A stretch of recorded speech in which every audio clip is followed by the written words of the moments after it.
Your film is now ready to be shown.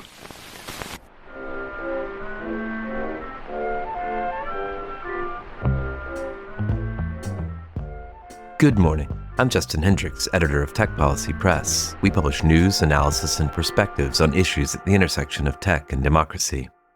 In the United States, polling shows a broad bipartisan appetite for AI regulation. An Annenberg Public Policy Center survey conducted earlier this year found 65% of Americans say the government has done too little to regulate AI, including 77% of Democrats and 53% of Republicans.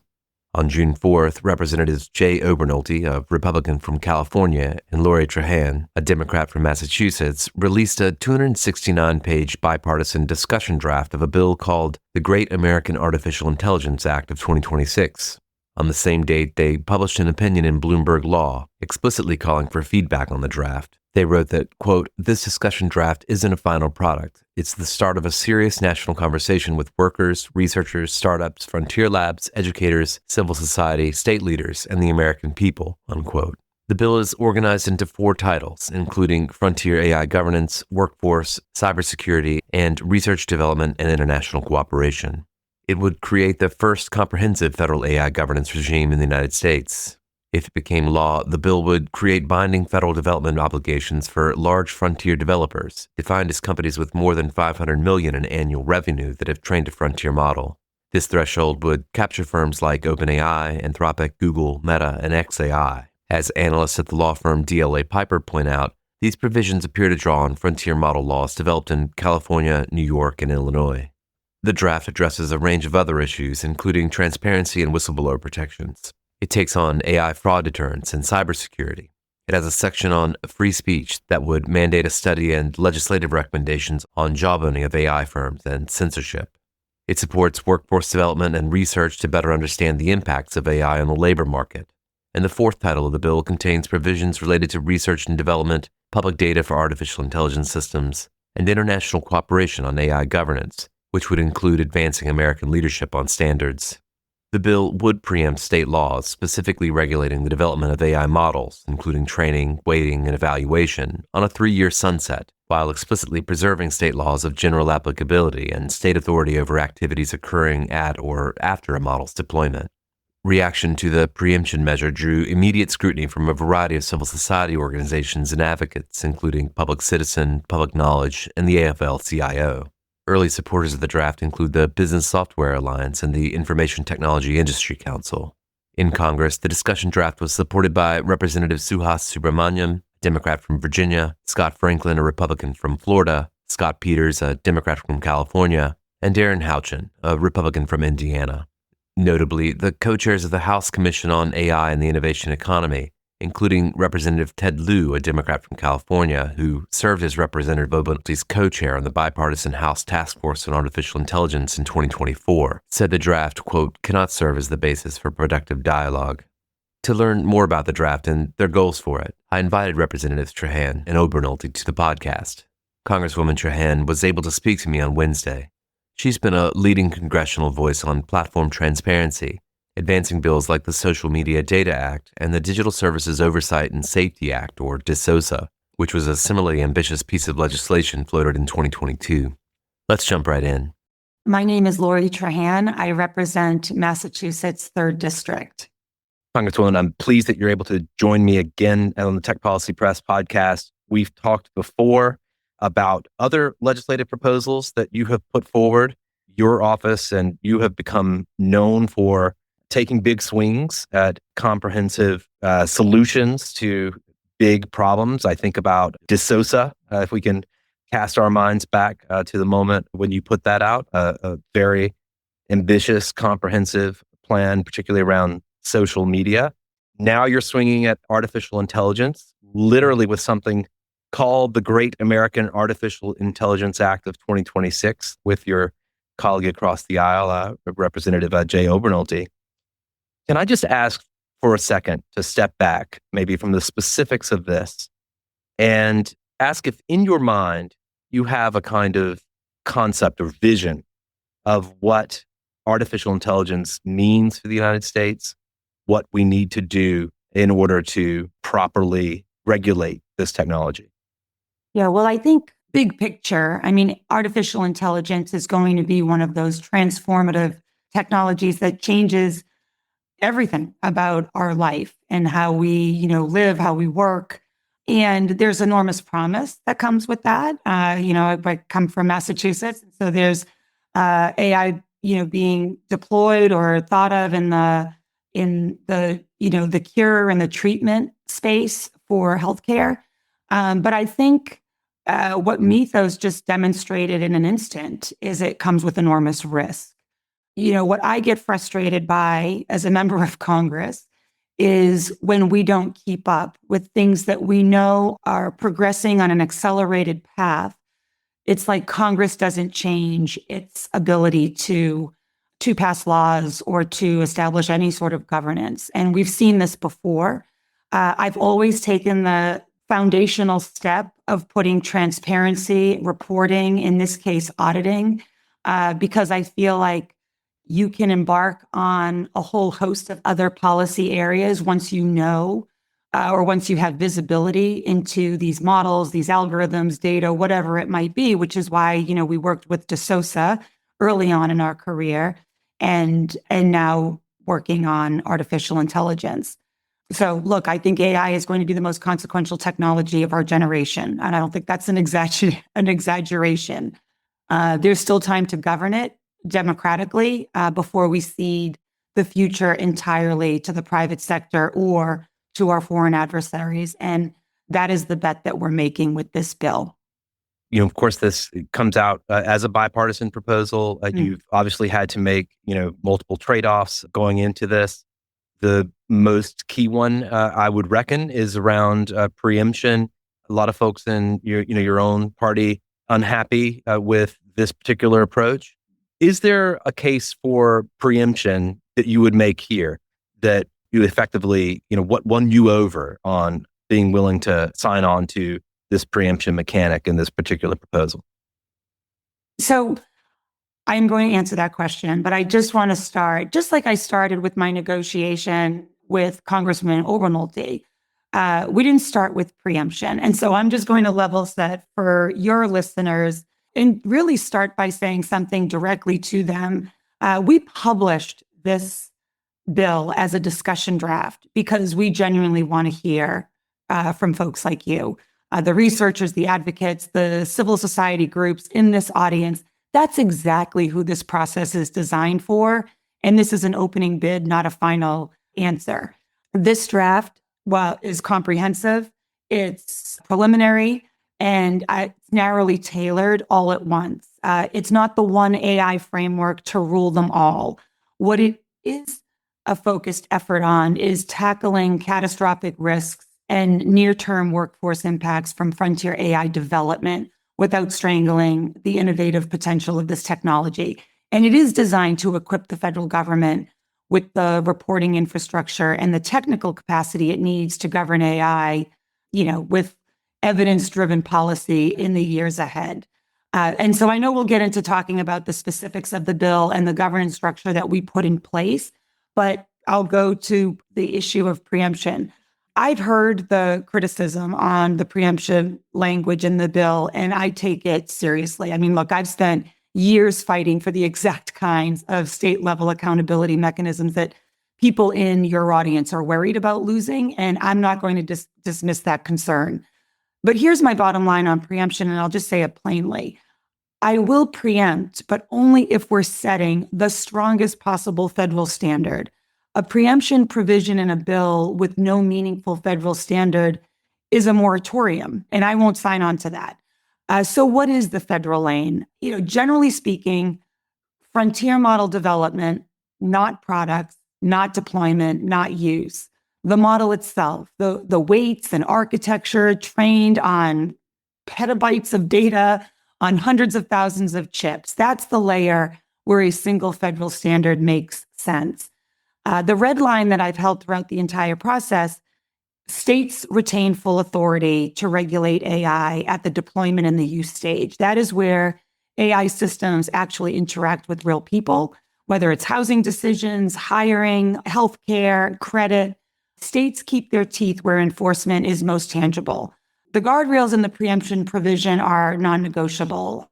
The savings clauses explicitly preserve laws of general applicability, privacy, consumer protection, anti-discrimination, civil rights, the common law in full. So the cases against Meta and OpenAI proceed, and any law regulating activities that occur upon or after a model is released, including the design of AI systems, their deployment, and their use by end consumers.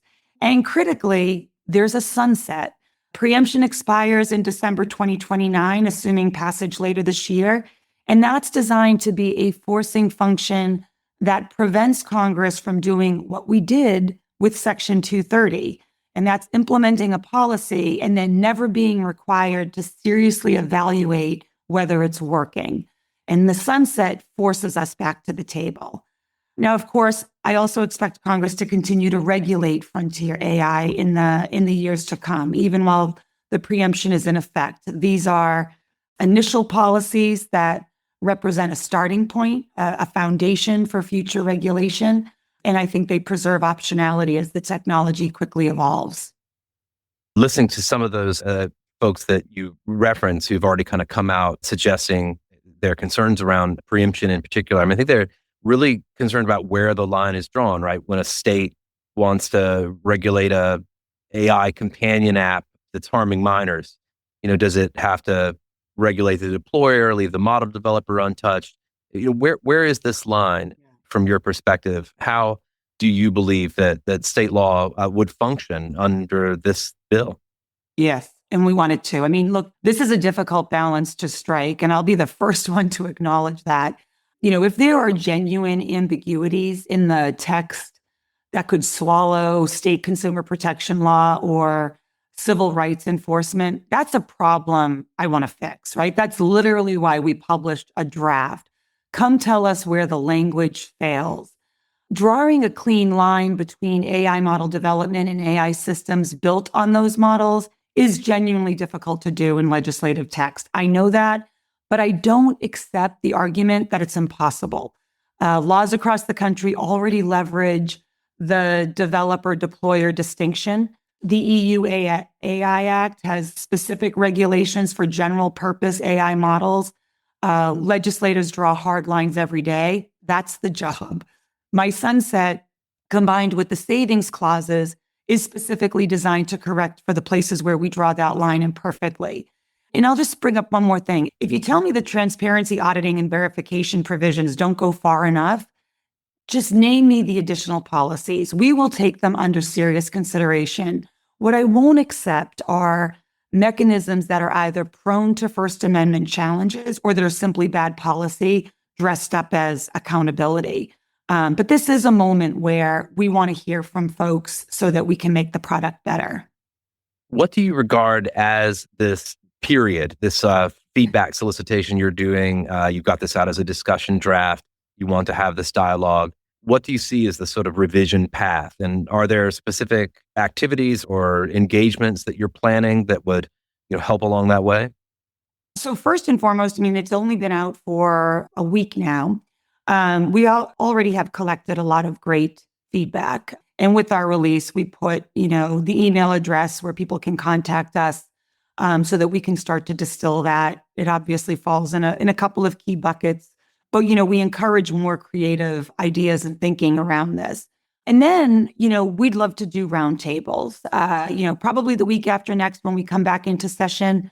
We'd love to surface, some of the feedback that we've received and have an open dialogue on the ones that we're, trying to incorporate into legislative text and maybe the ones where, we feel as though the text already covers or whatever it might be. But we want to have an open and transparent process and certainly work with our Republican co-lead on, getting the bill into a better position with a coalition before we file it.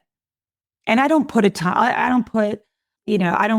definitive deadlines around that because, we really want to make sure that we're keeping it open for as long as we're getting that feedback. want to ask just about the broader kind of political context in which this is happening. I mean, we're seeing, poll after poll that suggests, extraordinary concern among the American public, really in, cross political aisle about artificial intelligence, more and more concern about the infrastructure required to, run artificial intelligence, the data center battles that we're seeing spread out in communities across the country, including in Massachusetts. There's a set of fears that the public have about the intent of the corporations and, in fact, I think also the intent of the federal government around this. What do you make of this political moment? How a bill like this would either will calm or potentially add to that discourse? Look, I think that people are fearful of how AI is going to disrupt or maybe displace them in, a career that they've spent years in. And there's also just a fear of the unknown. But when I'm back home, folks that I talk to, they want us to take a serious effort on this. They know instinctively it needs to be bipartisan. They know that it can't fall victim to the gridlock that has defined Washington for too many years. They're appreciative that I'm working on this. They know that I'm not a shill for big tech. They know that the risk of doing nothing or Congress falling into the traps of gridlock or too much divisiveness will lead to the same thing that they saw with social media. And that's these big, large, mostly private companies setting the rules of the road. And that is, I think, what they would find unacceptable. So I do think even in these early stages, it is really important to have open conversations about people's fears, about their concerns, about what their expectations are for governance, and that we're going to get ahead of this and keep up with it so that it doesn't cause, unnecessary harms that are really being discussed broadly today. I mean, look, my dad was a union iron worker. I grew up in Lowell, Massachusetts. That's a city built by people who worked with their hands. And so I know what a bad transition to a transformative technology looks like. It doesn't just displace workers, it hollows out communities. Automation and offshoring really did close all the mills that were responsible for the Industrial Revolution in my region of the state of Massachusetts. So I understand those fears and those concerns in my core. And I'm not going to sit here in Congress and allow inaction that will literally allow the largest AI companies to fill the void with what they think is best for the future of technology. You mentioned, unions and labor. I mean, in particular, those are some of the groups that have come out, I suppose, swinging against this draft just at the outset. Is there a specific message you have from them, the type of engagement you'd like to see from labor groups, the AFL-CIO, AFT, communications workers, et cetera? Absolutely. I mean, so labor is not a monolith, right? So we're talking with all corners of labor to, get their feedback to address some of the concerns or the gaps that they believe may exist. And, look, I'm honest with the problem Congress faces. Frontier AI is diffusing throughout the economy, but it isn't clearly showing up in the jobs data yet, right? New graduates are facing record unemployment that correlates with advances in AI, but the causal link isn't proven, right? At the same time, the CEOs of these companies are going on talk shows predicting, mass displacement by 2030. Like, what is Congress supposed to do with that information? And my answer is you can't make sound workforce and tax policy without accurate data. So before we reform the safety net or the tax code, we need to understand what's actually happening. And that's what Title II does.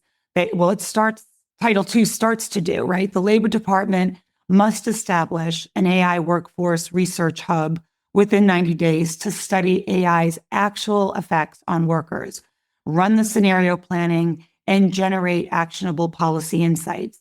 We update the WARN Act. When AI is a substantial factor in a mass layoff, employers must say so in their 60-day notice, specifying what AI was used, estimating how many jobs it cost, and describing what retraining they offered, if any, right? Workers deserve to know why they lost their jobs. And then finally, we modernize federal data collection.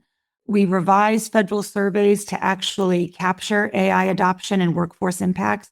We run prize competitions to develop reproducible benchmarks for measuring what AI can automate. And we build a job flow tracking program for at least 15 AI sensitive occupations. And then we study a rapid AI adjustment assistance program modeled on trade adjustment assistance for workers displaced by AI. We're not prejudging what that program looks like, but we're not going to wait until the displacement hits the middle class to start designing the response. And so I think the workforce provisions in this bill are a labor argument, not a Chamber of Commerce argument. I mean, the question isn't whether AI changes work, it's whether workers have any power in how that change happens. And I refuse to tell my constituents, workers who lose their jobs, young people who can't find work, that I was waiting for a better opportunity to govern, because we need to start that process today. Another concern I think some have is that, there are some basics that just aren't in place in this country, including privacy legislation. Yeah. Most of the great harms we can expect and anticipate from artificial intelligence come from a lack of privacy protections. Are there other aspects of the kind of general regulatory environment that would need to change in order to, make this bill work? Yeah. And one of the things that we didn't really just do, and I'm sure many of your listeners already know, sort of the provisions of the bill. I mean, certainly, not having a federal privacy policy in place is just, it's just unacceptable, which is, why, we preserve and, if anything, rely on the privacy actions that states have taken. But I'll be the first one to tell you that, AI action, it has to be accompanied by comprehensive privacy. I mean, we have to rein in data brokers. We've been talking about it for years, and we have not taken the step to pass it. These aren't silos in tech policy. They're all intertwined. So I do think we address some of the regulatory regimes that have to be put in place, but those are likely going to be adjusted over time. One of the reasons why we have a collaborative enforcement model with state AGs is because we want to learn from, enforcement and the best practices going forward. So can I just take a minute to kind of go through sort of what we establish in terms of real federal governance for frontier AI, just so that I can level set on, we've talked about some of the issues or the criticisms, but, it's mandatory transparency. It's independent auditing. It's real-time verification of safety and security procedures. The scope is, deliberately narrow. I'll own that choice. I mean, the federal lane does cover model development, frontier model development, not products, not deployment, not use. We're concentrating regulatory attention at the layer where catastrophic risks originate. That's cybersecurity vulnerabilities, biosecurity risks, loss of control scenarios. That's the layer where uniformity across 50 states makes sense. Of course, within that, you have to define what frontier means in practice. So we're talking about large frontier developers, companies with over $500 million in revenue, though we're still evaluating the right threshold. The two-person startup without a legal team is not in this regime, right? Mid-sized firms, open weight developers, researchers, they're intentionally kept outside it. So compliance burden falls where the risk actually is. CASI, right, the Center for AI Standards and Innovation, they get a tenfold funding increase from $15 million to $100 million a year. That agency has to be the credible federal counterpart to the frontier labs right now. It just isn't resourced to do the job, but this bill provides the authorization, and Jay and I will have to get the appropriations to match. We include whistleblower protections because the people closest to these systems are often the first to see problems. And if you report a violation of federal AI law, you can't be retaliated against. If you are, you get reinstatement, double back pay with interest, compensatory damages, and attorney's fees. And so I think it's important that, the transparency requirements are specific. We have independent auditing and verification. We use those independent verification or organizations to embed within large frontier developers, perform those ongoing audits, evaluations, and testing. States can opt in to getting those report findings. And so they can refer violations to the AG or to state AGs. This is not a self-certification regime. And so, we're going to figure out what the regulatory regime for steady state needs to be by putting in, something quickly that will give us, data and an independent verification. We're also going to learn around, rulemaking authority that will need to keep pace with the frontier as it moves. So that's sort of how we're thinking about it. Of course, like I always say, we welcome the feedback on whether we can go beyond. Well, I think that is a message for my listeners to take away, that both your offices are open to feedback, and I'm sure you'll be hearing from many folks in this community. I'm grateful for your time. I hope perhaps as this continues to develop, we'll have a chance to talk about it again. I'd love that, Justin. Thank you so much.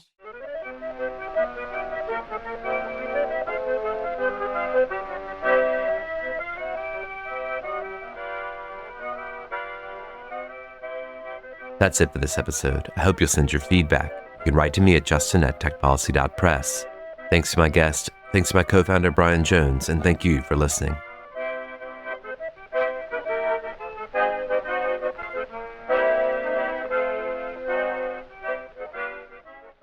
Tech Policy Press.